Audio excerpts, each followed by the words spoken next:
राहुल गांधी विदेश में, राहुल गांधी फिर कार्यक्रमों में बोल रहे हैं और वो जितना बोल रहे हैं उतने सवाल खड़े हो रहे हैं कि राहुल गांधी क्यों विदेश में जाकर भारत की छवि को खराब करने का बार बार प्रयास करते हैं। यहां तक कि इस बार तो वो ऐसी ऐसी बातें बोल रहे हैं कि क्या राहुल गांधी बोल रहे हैं विदेश में और देश में हंगामा खड़ा हो जाए इसकी कोशिश कर रहे हैं क्या। इतना ही नहीं, राहुल गांधी बोलें और अपनी किरकिरी ना कराएं, ऐसा तो हो ही नहीं सकता, इसलिए वो भी हो गया है। ऊपर से जो इकोसिस्टम नरेंद्र मोदी को हटाने के नाम पर किसी भी लेवल पर जाने को तैयार रहता है, चाहे देश में आग लग जाए तो लग जाए, वो आज भी राहुल गांधी से सवाल नहीं पूछ पा रहा। भाई राहुल गांधी जब जब विदेश जाते हैं तब तब उनकी बातों पर बड़ा बवाल खड़ा होता है। कभी वो कह देते हैं कि भारत में लोकतंत्र ही नहीं बचा है, कभी कह देते हैं कि अमेरिका जाकर भारत में लोकतंत्र भारत आकर अमेरिका और दूसरे देश जो हैं वो भारत के लोकतंत्र को बचाने में मदद करें, कभी वो भारत की बुराई और चीन की तारीफ करने लगते हैं। इस बार भी राहुल गांधी यही सब अमेरिका जाकर कर रहे हैं। लेकिन ये लोग इस बात को समझकर भी क्या अनजान हो जाते हैं कि विदेशी ताकतें तो इसी ताक में हैं कि कैसे भारत की जो मजबूत इमेज नरेंद्र मोदी ने बनाई है वो इमेज खराब की जाए, कैसे भारत को कमजोर किया जाए और नरेंद्र मोदी को कमजोर किया जाए। क्योंकि आप देखिए कि एक तरफ राजनीतिक साजिशें हैं, दूसरी तरफ ऐसी साजिशें भी चल रही हैं जिसमें रेल की पटरियों पर कभी सिलेंडर रख दिया जाता है, कभी सीमेंट की सिल्ली रख दी जाती है, कभी बोल्डर रख दिया जाता है। कानपुर से लेकर अजमेर और सोलापुर तक इसी तरह से ट्रेन की पटरियों पर साजिश हो रही है और यह नई तरह की साजिश है। इस साजिश के बारे में आज क्या खुलासे हुए हैं वो भी आज आपको पाठशाला में बताऊंगा।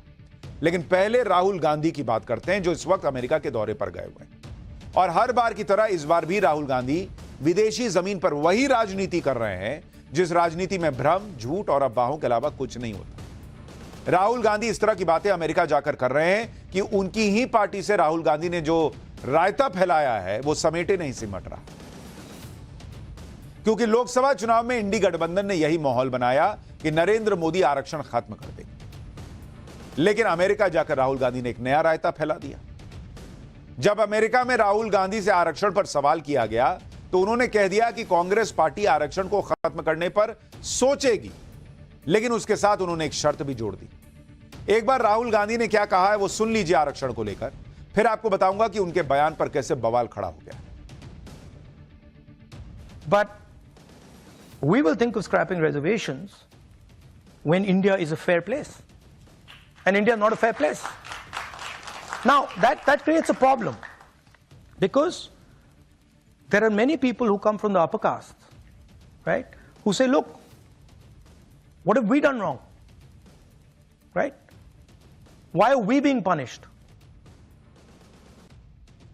लेकिन राहुल गांधी ने आरक्षण पर जो कहा उस पर उनकी अच्छी खासी रगड़ाई हो गई। क्योंकि केंद्रीय मंत्री चिराग पासवान ने कह दिया कि आरक्षण समाप्त करना तो दूर, सोचना भी अपराध है राहुल गांधी जी।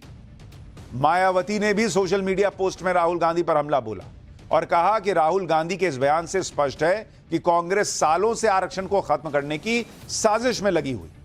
मायावती ने कहा कि राहुल गांधी के घातक बयान से सावधान रहें क्योंकि यह पार्टी सत्ता में आते ही अपने इस बयान की आड़ में आरक्षण जरूर खत्म कर देगी। हालांकि राहुल गांधी से कोई यह पूछे कि राहुल गांधी कह रहे हैं कि इस समाज में जब बराबरी आ जाएगी तो वो आरक्षण खत्म कर देंगे। भाई अगर वो बराबरी नहीं आई तो इस देश में 60 साल 55-60 साल तो कांग्रेस ने राज किया है, तो सवाल आपसे पूछा जाएगा कि वो बराबरी क्यों नहीं आई, क्यों नहीं लेकर आए वो बराबरी। और अभी तो राहुल गांधी कुछ दिन पहले कह रहे थे कि जिसकी जितनी संख्या भारी उतनी उसकी हिस्सेदारी, हम इतना आरक्षण दे देंगे। राहुल गांधी ने भले ही शर्त के साथ आरक्षण खत्म करने की बात कही हो, लेकिन अब लोग नेहरू से लेकर राजीव गांधी के आरक्षण विरोधी बयान याद दिला रहे हैं। जैसे 27 जून 1961 को जवाहरलाल नेहरू ने आरक्षण के मुद्दे पर देश के सभी मुख्यमंत्रियों को अपनी राय बताई थी। लेटर में लिखा था कि वो किसी भी प्रकार के आरक्षण को पसंद नहीं करते, खास तौर पर नौकरी में आरक्षण को तो बिल्कुल नहीं। नेहरू ने आगे लिखा कि वो हर उस चीज के खिलाफ हैं जिससे अक्षमता और लो स्टैंडर्ड को बढ़ावा मिले, लेकिन अगर हम धर्म और जाति के आधार पर आरक्षण देंगे तो काबिल लोगों को पीछे कर देंगे और हमेशा दूसरे या तीसरे दर्जे के बने रहेंगे। नेहरू ने लिखा कि उन्हें यह जानकर बहुत दुख हुआ कि धर्म के आधार पर आरक्षण का बिजनेस कितना आगे जा चुका है।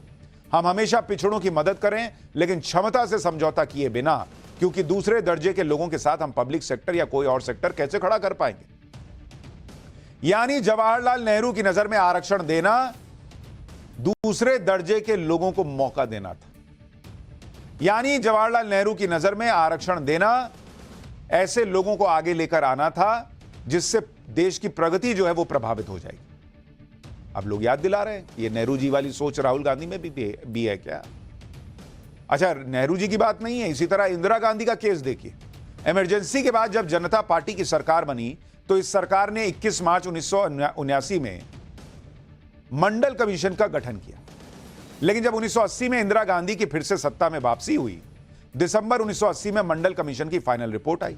1980 से 1989 तक 1989 तक कांग्रेस सत्ता में थी। इंदिरा गांधी और राजीव गांधी प्रधानमंत्री थे, लेकिन उन्होंने मंडल कमीशन की सिफारिशों को लागू नहीं किया।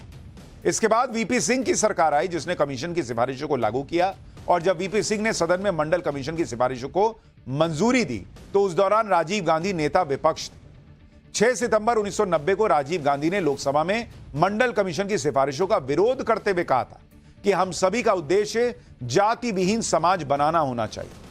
दुर्भाग्य से आज जो हम कदम उठा रहे हैं वो एक जातिवादी फॉर्मूला है। इसके अलावा 1980 में इंदिरा गांधी ने अपने कैंपेन का नारा यही रखा था कि न जात पर न पात पर मोहर लगेगी हाथ पर। यह वो बयान है जिस पर राहुल गांधी ने खुद ही मुसीबत को न्योता दे दिया। लोग पूछ रहे हैं कि राहुल गांधी भी क्या पिता की, दादी की, नेहरू जी की, किसकी सोच लेकर बैठे हैं भाई?